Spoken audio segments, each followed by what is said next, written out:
e volevamo sapere come sta procedendo questo progetto, soprattutto anche a livello didattico e di ricerca.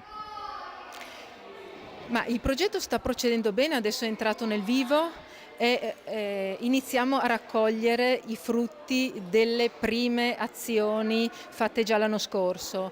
Per alcune scuole questo è essenzialmente il primo assoluto contatto con il progetto e con i contenuti del progetto, e quindi l'evento di oggi è una vera e propria sfida, perché per la prima volta la maggior parte dei bambini che sono qua che vengono da Faenza, dalla Slovenia, da Este, da Fiumicello, vengono in contatto con quelle che sono le nostre capacità sensoriali di percepire il mondo, e quindi con le nostre capacità organolettiche. Noi abbiamo dei 5 sensi e con i 5 sensi decodifichiamo il mondo e diamo un senso al mondo.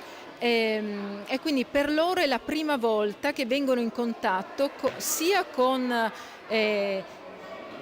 dei laboratori dove si fanno esperimenti essenzialmente sensoriali, ma allo stesso tempo gli si fa ragionare, quindi a livello cognitivo gli si fa esprimere quelle che sono le loro percezioni. Chiaramente all'inizio con un vocabolario molto povero, però sono all'inizio del progetto.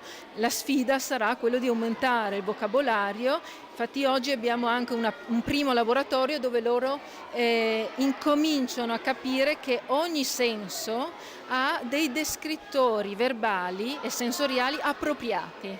Per cui, faccio un esempio, con il gusto non si può percepire una sensazione tattile tipo la ruvidezza, perché con il gusto, cioè i sapori fondamentali, si può solo percepire, e la lingua specialmente, si può solo percepire i sapori fondamentali piuttosto che altre sensazioni tattili, ma insomma non si può percepire il colore, ad esempio, alla cieca, se si assaggia un chicco alla cieca di uva.